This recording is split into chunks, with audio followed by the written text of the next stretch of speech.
Aha! 1348X Voto, Medieval Knights, Swordplay, a 250,000 wishlists, Modern Agenda. I am late to the party on this, but hey, why not? I watched two streamers play this when it came out, and they were woefully lacking. Neither of them finished the game, and they seemed to struggle with the combat. And I am genuinely curious. Is the combat really that bad? Or did the streamers I watched just sucked? And can I do better? I want to put my own unique twist to it too. And so today we find out how many attacks it takes to finish 1348X Voto. Enemies can dodge or block your attacks, and I will have a separate count for those instances in the end. Yet the point isn't really to challenge myself, it's more for curiosity. What struggles will we encounter along the way, and is the game really as bad as people say? I try to start the challenge proper and... Oh no. Why? Why did you do this? What were you thinking? I am playing this with a controller, and I cannot navigate the menus with the D-pad. Not only do I have to use the analog stick, they make me move around a cursor. This is making it so cumbersome. The window that pops up in this setter all have bound-in boxes that, if your cursor leaves, will prompt the sub-menu to disappear. I just want to check my gameplay settings, and it took several tries. This does not bode well. If they can't get the menu navigation right, we are in trouble. You know who's not in trouble though? My YouTube members. Thank you as always for sticking with me. Subscribe and become a member to support my journey. 10k subs by the end of the year? Can I do it? Also, pardon the voice, I am a bit sick. But back to this challenge. This is the very first facial expression we see. We are introduced to our character, Ayeta, and her friend, Bianca. Ugly faces and awfully exaggerated mouth animations aside, we get into combat tutorial. These first 5 attacks are mandatory, thus we start the counter. And yes, I am highlighting attack, you'll see why. Then we do it again in a 2-hand stance. This is to mix up our attack pattern, because enemies will deflect our attacks if we don't. 5 more mandatory attacks. Next, we're taught how to do perfect attacks, and it's apparently such an important mechanic, they thought it's worth pausing the game and presenting a full screen breakdown for. Perfect attacks, as per the game, cannot be deflected and also does high damage. Now, the high damage part of that mechanic intrigues me, but I will comment more about this because I have grievances, shall we say. You do 3 attacks that baby you to the perfect timing, then you do 5 more. That's 8. Now for guarding and dodging are 2 defensive options. I wish there was a cover your eyes button as well because, that face is dire. Block or dodge 5 total attacks, and finally, guard breaking. All enemies have a guard meter, and while it's empty, they can't block or dodge. And it's primarily how you open up enemies for damage. 8 perfect attacks to finish this, and that's the tutorial. You got all that? Good, because most of it doesn't matter to us. We are now in chapter 1, which starts with a brief traversal section. Our village is being ransacked, and we gotta find our blonde friend. Walk, run, climb, drop down, and there's a jump button. Or an interact button. I'm supposed to go down there, but for some reason I cannot just step down. I have to press the jump button. Yeah, not much of a jump function, is it? Soon enough though, we encounter our first enemy. Thus, it's time to check whether we can skip fights. Seems not. An invisible wall blocks us. Maybe not this fight, so let's do this! I do like how the guy doesn't mind that I try to leave. Everything we learned in the tutorial? Yeah, that's out the window. When we are locked on an enemy, their guard gauge shows. And what doesn't show is their health bar. Yeah, guard breaking isn't the win condition, it's just a step. Our sword has to draw blood, and if we go for guard breaks every time, that'll add up a lot of attacks. So that won't do. We gotta do max damage with minimum swings, but how? The tutorial only told us of weak attacks and perfect attacks, yet there's a third. Heavy attacks. Hold down right trigger to unleash, and 2 or 3 of these is enough to kill. However, if we just swing away, our foes will dodge or block. We need a consistent opening, and I found one. Enemies all have the same attack pattern. Walk in range, do a string of attacks, then pause and idle for a bit before repeating. Our opening is right between the approach and their first attack. If I do my heavy attack during their startup, we will land a hit. Then we just block their attack string. Trust me, they do attack, this guy just doesn't do it, and wait for the next opening. So this first guy took 2 attacks. Moving on, we find food. This is how we heal in case we get damaged. Then a second enemy, and I actually got hit on my first stab attempt, but on my second stab... Did you see that? I clearly drew blood, but I also blocked at the same time. This is how I discovered you can block while doing a heavy attack. All you have to do is hold block. I tried it with light attacks and it doesn't work there. Truly, heavy attacks are superior. But now the enemy. Same deal? Yeah, mostly, but also slight difference. This Mook is carrying a flail, and depending on the enemy's weapon, their attack pattern will be different. But more importantly for now, they will start from a certain distance. Axe guys start close up, while flail users start about 1 body further. We have to keep this in mind. Change our attack timing accordingly. Still, 2 attacks to take it down. Oh, by the way, we have our own guard gauge, but the delay between enemy attacks is so long, this becomes a non-issue. I never had to keep an eye on it during my run. There is another thing that invalidates our guard gauge, but we'll get to that. We get to push a cart. Yeah, there's platforming and also puzzles, and they're not very good. There's also a 2-second delay where you cannot jump after letting go of an object, which feels awkward. The next encounter sees us fighting 2 enemies at once. Now you'd think this would be a lot more difficult. I played Dark Souls 2, and in that game, aggroing 2 mobs is quite dangerous. In this game, however, enemies seem courteous enough to wait for their turn to engage. They'll attack one at a time, usually the one that you're locked onto. I say usually because, as we'll see later, they can also be a tiny bit unpredictable. Going through this empty church, we find our first pieces of paper, and now the game teaches us about skills. Use paper to learn these skills. Right now we have the Prudential line, basic upgrades for our health, guard, and food capacity, and the Audacia line, which upgrades our light attacks. All of these are useless and we won't be using them. There are also 2 more skill lines, but right now they're locked. In the interest of efficiency, I tried looking them up, seeing whether I need to collect paper for them, and this led me down a rabbit hole. I couldn't find such a list of skills for this game, but what I did find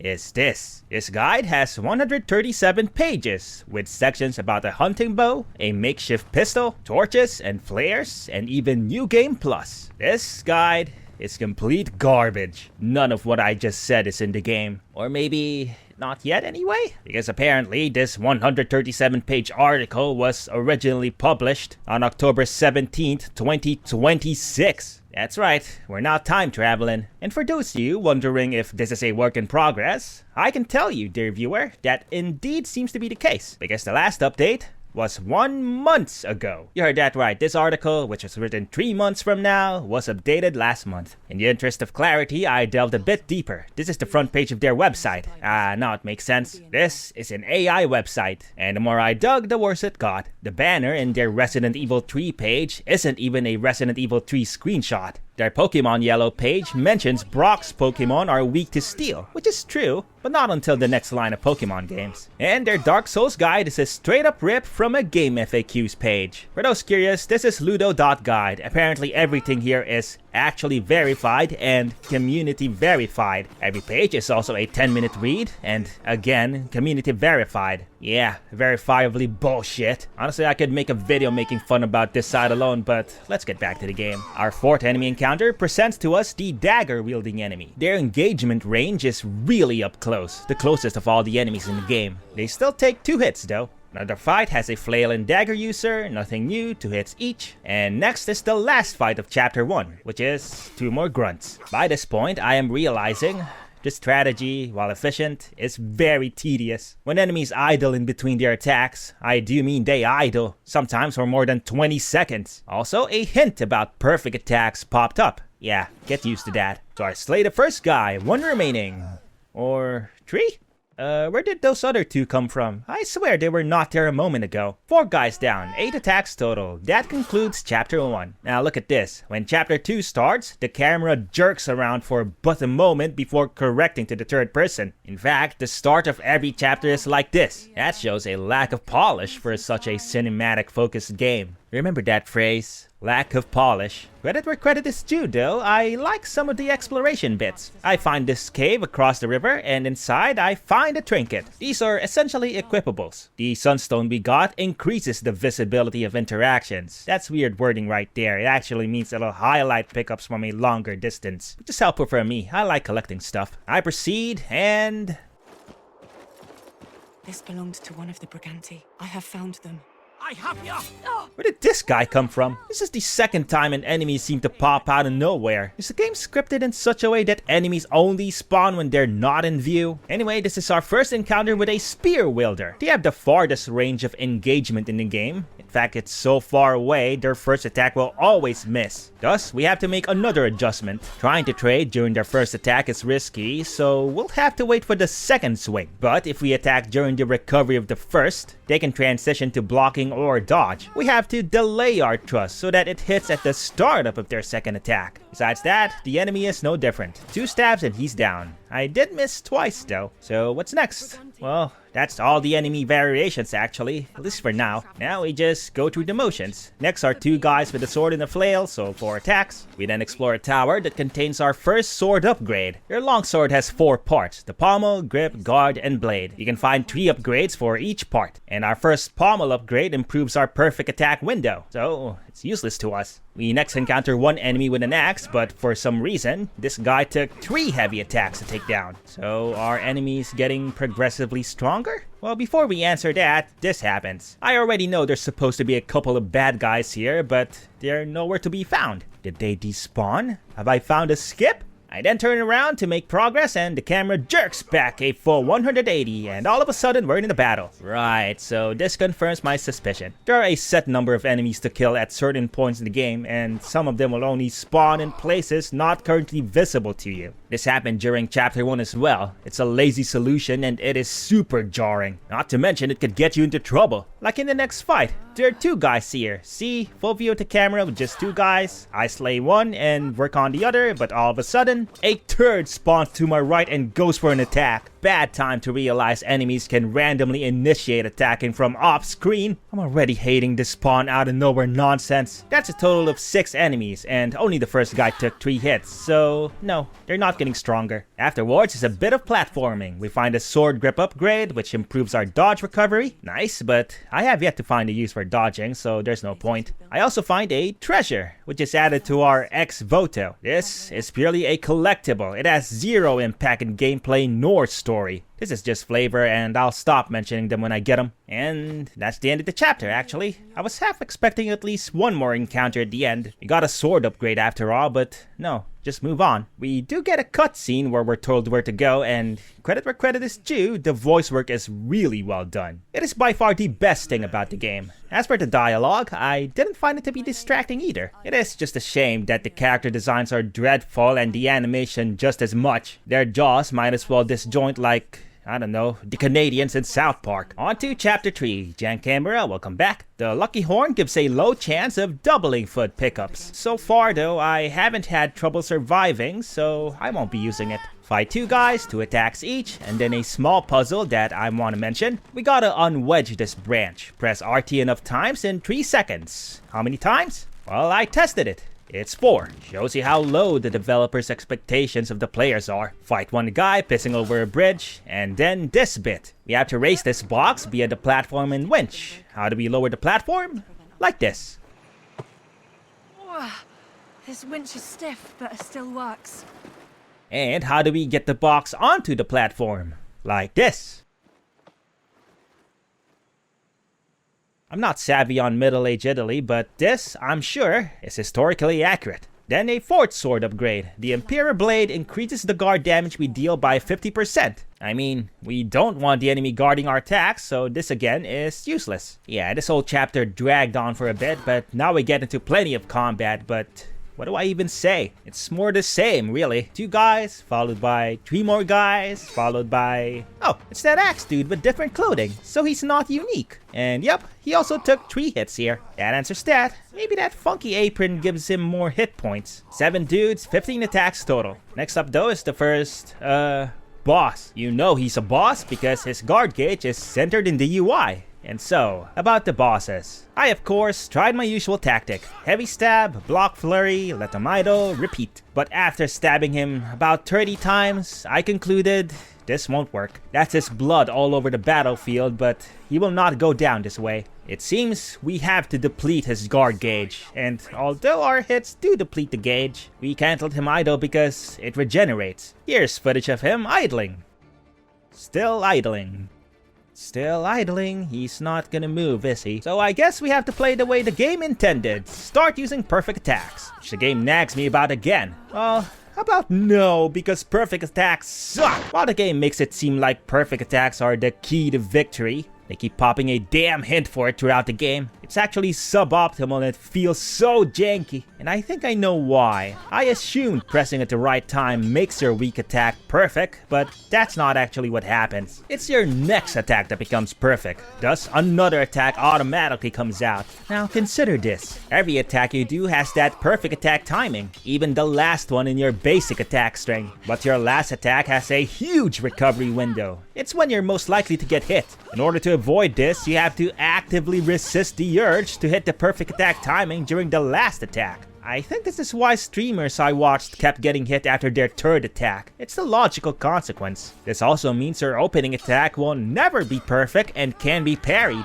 And when you're parried, your next attack, perfect or not, will be interrupted by the stagger animation. You have to unlock the skill that makes your first attack perfect for you, but that doesn't remove the jank. This feels wrong. I think it would have been better if pressing at the right time makes the attack perfect. In my opinion, this mechanic is the sole reason why combat feels like crap. Perfect attacks are also not preferred for this run because even with bonus damage, it still does less than heavies. So after a bit of practice, I found a way to win. After each heavy attack we do, the boss will either block, dodge, or attack. Dodging does nothing for us, but the other two will deplete this gauge just fine. So all I do is string heavies one after another. Heavy attack strings don't have long recovery periods between them. They're just better overall. I also equipped the blade upgrade we just got. I judged you too soon. After 9 swings, we deplete his guard gauge. A brief clash happens and we begin phase 2. I push him into a corner and wail on him with heavies. He goes down after 8 more attacks. 17 total to beat the boss and conclude the chapter. Question is, will we have to do this again to other bosses? Well, keep watching because you're in for a genuine treat. Chapter 4 starts, we unlock a new skill line. Exciting! And we're also introduced to unblockable attacks. These attacks have a brief glimmer, and as the game dictates, these have to be dodged. So, do I need to start dodging now? Nope. I of course check out our new skills, because I have no idea what they can give. And lo and behold, we get the most important skill for this run. Perfect parries will now do guard gauge damage. Wait, what? What the hell is a perfect parry? Guarding just before an attack doesn't seem to do anything, so how do we do them? Actually, I've been hiding the fact that I've been doing perfect parry since the beginning. The tutorial doesn't teach you this, but I did find out on my own that pressing dodge with the guard button will put the sword up like this. That to me looked like a parry attempt, and sure enough, it was. The tutorial even recognizes it. A perfect parry. Perfect parries are strictly better because they also prevent guard gauge loss. Kinda like how Sekiro parries work. Except in that game, you just guard at the right moment, no button combinations necessary. But there's more. Perfect parries will also stop unblockable attacks. Yeah, kinda like in Sekiro. Stabbing attacks in that game are typically unblockable, but you could also parry them if you're good. Perfect parry does everything for us. It stops all enemy attacks and even works when we're guard broken. Yep, we can technically guard even when our guard is down. But now that we have the appropriate skill, it will also create openings for our attacks by causing guard breaks. Kinda like in Sekiro. I'm starting to see a pattern here. With perfect parry, this introductory fight took 0 attacks. When we break his guard, we transition into a cutscene. We discover where our lady friend is being held, so off we go. We have new enemies, and although their attack animations differ slightly, they're essentially the same deal. Our strategy has a new layer, however. After our first heavy attack, we can try to parry to break their guard, and once we do,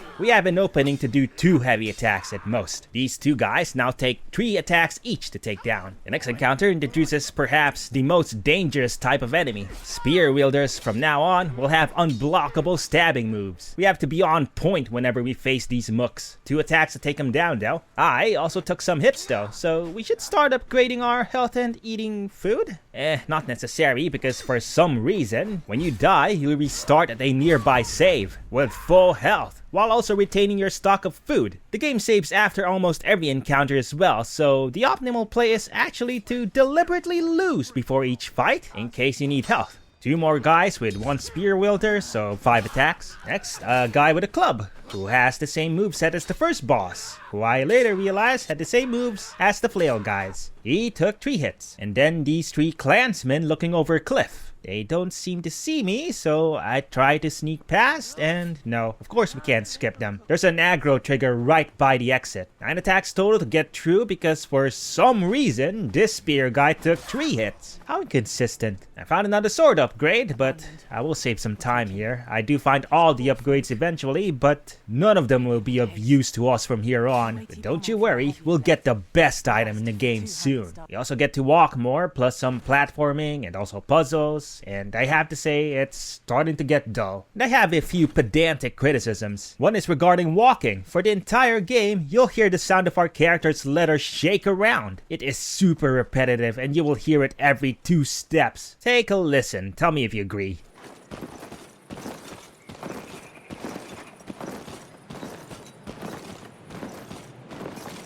Second, Ayeta here has a lot to say. I get that this is commentary to flesh out the world, but it is incessant and a tad too much. She has a line every 15 seconds of progress. I dread to count how many times she says, "Bia, I'm coming." Third is the music. I did not realize, but each hack had different combat music. Maybe because they're also forgettable and do a piss poor job of setting the mood. It is the most generic of generic music. Lastly, the platforming. I really hate this fall animation. This happens when you fall from at least 5 feet, and it's just awkward and aesthetically awful. The way she stumbles forward, the amount of time it takes control away from you, and even the sound. I swear, that letter sound is grating.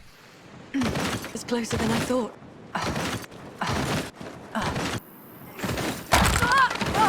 You'll trigger this animation a lot whether you like it or not. It's part of the experience. And I think it would have been fine if it did not take control away from me for a second every time. It makes platforming real awkward. Another indication of lack of polish, I go to push this cart, but I'm on the wrong side. No problem, the game phases me through the whole thing. This happens every time. And how about another? We have 2 enemies next, which I of course try to skip. And again, they just trigger aggro at a certain point, but now I'm just mad. Do you know what you're looking at? Well, let me tell you, I am stuck behind a huge invisible wall. All because I tried to scale these rocks to maybe sneak past these 2 idiots. And the wall doesn't even make sense. This isn't the way forward and should be part of the combat area. This is abysmal. I reload and unload 5 attacks, then 8 attacks against these 3. Found another trinket. The giant feather affects guard regen, so into my bag you go. Next fight, I encounter a rare instance of multiple enemies attacking at once. A nice change, but undesirable. It is very difficult to manage attacks from multiple angles, all because this FOV is shit. It is way too close up. I get that the game wants to feel cinematic, but come on, at least have the option to pull it back a bit. So I slay these 3 guys with 9 attacks total, and then 2 more spawn from out of nowhere. And another inconsistent thing I hate, enemies will sometimes randomly reset their attack animation. I think that is a glitch, and it's making it a lot more difficult to parry reliably. And of course, I killed that one, and another guy spawns in, so this is the game now, I guess. We, for some reason, can't have more than 4 enemies on the screen at once, so we'll just spawn them in. Whatever, add 3 more baddies down, plus 7 to our attack count. Chapter 4 is over. We find Bianca, but she tells us to rescue her, along with other captives, at another location. So on to Chapter 5, and there really is just one highlight in this place. Get past these 3 dudes, 7 attacks total, including this one half-naked blunt user, which is actually an axe guy reskin that takes 2 hits. Then 3 more down with 7 stabs. Make a bit more progress until we find the best trinket in the game, one that's perfect for this challenge run. The Chess Queen turns our charged attacks into instant kills on guard-broken opponents. This means every enemy from now on only takes 1 hit. I love this thing. and the next enemy's alone, a perfect opportunity to try our newfound power. I patiently hold my sword, waiting for attacks to parry. It can take a while, and once I broke their guard, bam! It worked as intended. The run is solved. We no longer had to do startup stabs. We just gotta focus on parrying and go for guard break death blows. Like death blows in Sekiro. Damn it, not again. Last fight in this short chapter are these 4 mooks. One attack each and it's over. We saved the other captives, but Bianca is not here, so on to chapter 6 to chase her down. This level has all the optional pickups at the start of the level, but by now it really doesn't matter. We have all we need. Everything else we pick up, we won't use. Even this Dragon's Claw, which gives our attacks a small chance to do massive damage. Right, our attack that already kills enemies instantly. See what I mean? From here I can just count how many guys we encounter. 2 here, and then 7 total in this open area. Of course, they spawn from the ether. I also realized one tiny inconvenience with our new strategy. If enemies keep deciding to do only a 1 string, it'll prolong the fight, so yeah. Mix RNG into our run, why not? 3 more enemies afterwards, then we get bonked on the head from behind. Sure, we jerk around for grunts that pop in out of nothing, but a guy sneaks up on us? That's too much. Now for another boss against the same guy that introduced unblockables to us. And just like the first boss, we also have to break their guard gauge twice. Which means, that's right, we can actually win this fight with 0 attacks. Their guard region also isn't much of an issue because parrying does quite a lot of guard damage. In fact, I think it outshines even heavy attacks in that regard. This boss was unbelievably easy compared to the first one, and once we win, I'll just let you watch it. I did not edit this. This is how the fight actually ends.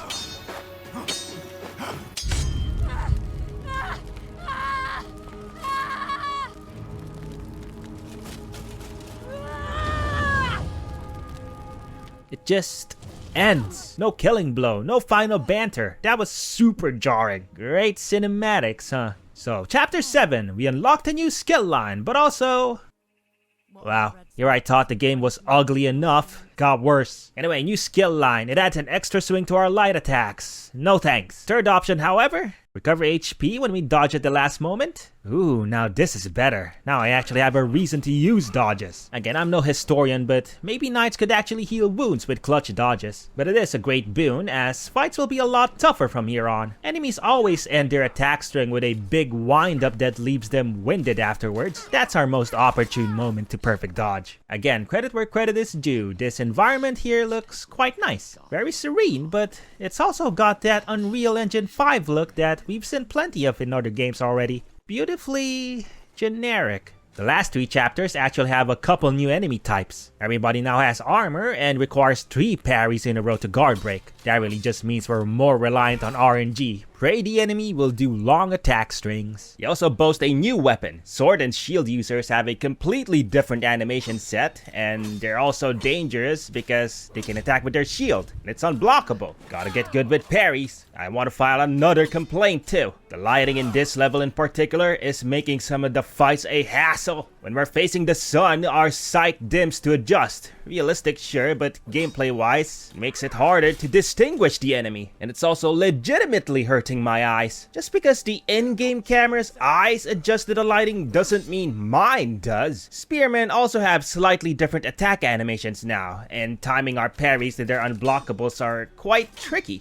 They are still the most dangerous enemy type. 3 guys in this area total. Also armored axemen, yet no different from the other axemen we've encountered. We go to an orchard, which seemed like a prime spot for avoidable encounters. Yet there is no getting around this dude in the middle. There's no other path forward. We really can't avoid any fights, can we? 1 stab to take him down, and also notice the death animation, how they stumble back. Yeah, there's 2 death animations for enemies in total. It's honestly hard not to notice how much it repeats. But now the worst thing that can happen in the run. 2 enemies, both doing the unusual thing of attacking simultaneously, but they're both using unblockables. This is where the majority of damage will be coming from in this run. And we could actually avoid being ganked if the arena was bigger, but it's not viable when we're fighting in such a narrow space like in this fight. We proceed, fight 2 more dudes in tight spaces, and then the last arena for this chapter has terrible lighting again. As it is, I had to shift around to avoid catching the sunset in my eyes. Waiting for enemy attacks is also still a pain. I try to taunt them with my sword dance, but it doesn't seem to work.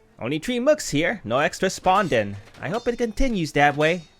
It doesn't. Chapter 8, we're almost done. Only one more after this. We're introduced to armored 2-hand sword guy, who has the same animation as the first boss, so it's just a reskin. Slain with 1 hit, then 2 more shortly after him, and now we enter their camp. I don't know why I'm even mentioning where we're going. It's not like I care about the story. It's really only the ending that matters. We'll get to that real soon. For the next fight, we take on 3 more enemies, but okay, another issue. I keep noticing issues. I can't help it. There's a lot and they're super annoying. So notice how in almost every encounter, our character draws their weapon automatically. So much so it becomes muscle memory. We don't have to think about it. But for some fights, like this one, you don't draw your weapon. So what ends up happening is I walk up, try to parry, but whoops, I don't have my sword out. I get hit. I have to manually draw my sword by pressing attack. Yeah, that's another issue I never mentioned. When your sword is drawn, everything else is disabled. You can't jump, you can't run, you can't even pick up items. And yeah, you can draw your sword outside of combat. It's very annoying when I want to pick up an item and I end up drawing my sword and disabling my ability to pick up said item. So why are you even able to draw your sword outside of combat then? Because of puzzles. You can cut rope to drop some stuff.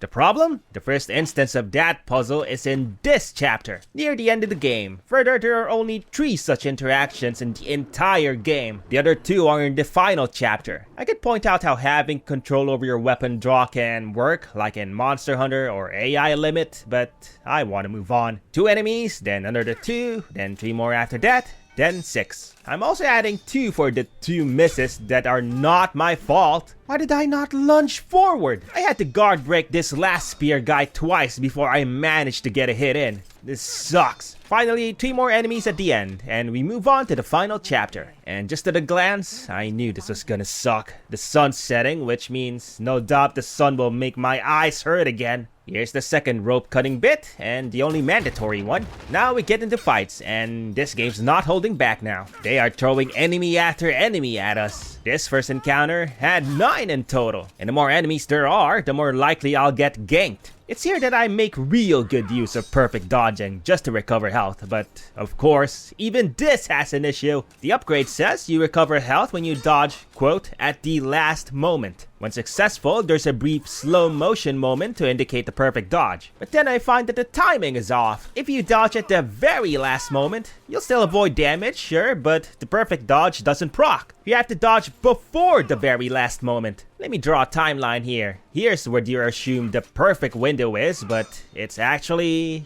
right here. Not to mention the slow-mo has the potential to throw off your timing. Good luck perfect dodging the next attack. Now we gotta open the gate with this winch. So, let's talk about this winch because something about it looked off. It didn't look right. And aha! I found it! Where is the rope coming out of the spool? The answer is it isn't. This is just a spool of rope. This is just lazy. And they have no excuse because the winch in chapter 3 looked fine. This is sloppy work. I encountered 2 guards practicing their swordplay, but they don't see me yet, and the stairs to proceed is just to the right. As always, I try to avoid the fight, so I hug the wall and I don't believe it. Bros, we skipped a fight! We actually skipped a fight! Oh, that feels good. And yeah, I confirmed it. We already hit a checkpoint here. So I go back down and aggro them. I open the menu and reload the checkpoint. We spawn back already up the stairs and the enemies are just gone. We just saved 2 attacks. The run feels complete now that we've done this. We slay 7 baddies in the dining hall, 1 shield wielder further on, and then I get stuck again. I can't even move an inch. This Zweihander dude can still attack me and I can break his guard, but my charge attack won't reach. Heavens me, this game is busted. And now, the last encounter before the final boss. It is, by far and away, the worst of them all. It's a mishmash of everything wrong with the game. We have 8 enemies in total, but we only fight 4 at a time. The arena is narrow but lengthy, which causes an issue. The moment you slay an enemy, another will spawn behind you because That's the only zone you can't see. On top of that, the lighting sucks and enemies keep attacking with unblockables simultaneously. The terrible FOV obscuring our view of them when they're just to the side. The best strategy I found was rushing to one corner of this open area of the wall because the lighting is semi-consistent here. Then I focus on taking out the dangerous foes first, the spearmen, then the shieldmen. When they're out, the remaining enemies can't touch us. When I take damage, I proc some perfect dodges, and once we've cleared them out, we proceed to the structure on the hill and meet the final boss. And we find Bianca, our only friend, the one we swore to save and protect, and she's actually the villain. She's overcome by jealousy over her unfortunate circumstances, which as described in the intro, I was born in the mud. so she chose chaos. She's the one that led the destruction of their village, and she now leads the brigands we were fighting. How did she become the leader? It seems we will never know. So our characters' actions up to now were pointless. That's the whole story. Everything in between feels like filler and an utter waste of time. If you want to delve into it more, I won't stop you on your path to disappointment. And I cannot get over how utterly horrendous Bianca's armor looks. I would have preferred fighting her in something more elegant looking. What are all those things hanging and flopping around her limbs? It is dire. Her costume during the tutorial wasn't appealing either, but it was pedestrian and inoffensive. I prefer that over this. And why am I even continuing? We already know we can win without attacking. The challenge is concluded. We have our answer. Or do we? Keep watching until the end. This fight is a total grind. Bianca has a ton of guard gauge and we are heavily reliant on RNG. If she only does a 2-string attack, the damage we do is barely enough to outpace her regeneration. It takes some time to get to her first guard gauge. Each attempt can take 15 minutes on this alone. And yeah, I die quite a few times. She's got a lot of attack variations and a ton of unblockables. And now this line is burnt into my head. Same strikes. Did you learn nothing?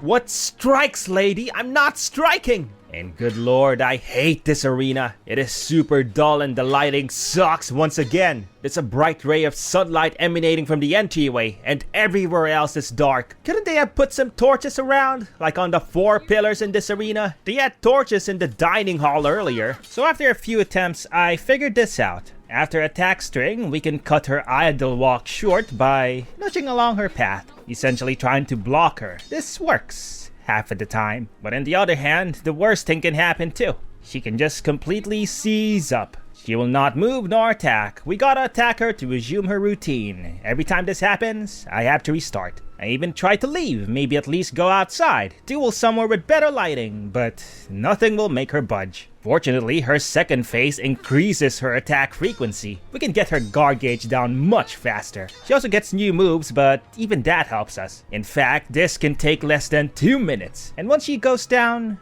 there's a third phase. Another bump in the aggression, but also tons of unblockable attacks. This is somehow the easiest and hardest part of the fight. But finally, we knock her down, she is slain off screen, and cue the credits, which we cannot skip. Final boss, 0 attacks. I lied to you, dear viewer. Sorry about that. We beat the game with a total of 250 attacks. Enemies dodged twice, and then I got robbed 2 times due to no lunging. And that's it. Hello, Future Vivi here with an update. I replayed the first chapter of the game, and after trying a bit harder, I managed to skip the first enemy. The invisible walls only exist when you aggro the guy, so I'm moving to attacks. I also retried the tutorial with heavy attacks, and I managed to get through the guard break section with only 4 versus the 8 light attacks we had to do. So I guess the final number is 244. That's all I'm doing though. I'm not replaying the entire game to find more skippable fights. In conclusion, I actually think tackling the game with this challenge made the whole experience easier. It's because the intended way of playing is just unintuitive. Perfect attacking is a flawed system, while parrying is too good. But is the game as bad as people say it is? Yeah. Yep, it is bad. It is lack of polish, the video game. The story is 90% filler. All you needed were the first and final chapters. The bit with the brigands and religious zealots felt like side quests. Personally, I think Ayeta's alright. She talks too much and her design is damn awful, but her personality and values are relatable. Bianca, however, is just plain awful. She lets herself be purely defined by her impoverished upbringing. It feels like an excuse to be evil and homicidal. It's a shame, because because just like everyone else, she is well voiced. She got the same actor as Mael from Expedition 33 after all. I finished the game in 6 hours. The short play time is good because the more you play it, the more you see all the little cracks that make it bad. Further, the absolutely horrid social media posts they made did not help optics. Gamers don't like any agenda in their video game, let alone a modern agenda. YouTubers are saying it's a lesbian night game, and that's not accurate. The only hint of love is this line from Bianca. My dear, sweet Ayeta. And to me, even this sounds more like it's condescending, looking down on foolish Ayeta. It's more of a girl boss night game. Yet, as usual, the girl bosses as characters are weak. They let their emotions dictate their actions. There's no semblance of charm or grace, no stoicism, no elegance in either of them. And that's 1348 X Voto. 244 attacks to beat the worst game of 2026. So far, because we're only 2/3 in. I enjoyed tearing this game apart at least. Drop in the comments what stupid game you think I can challenge next.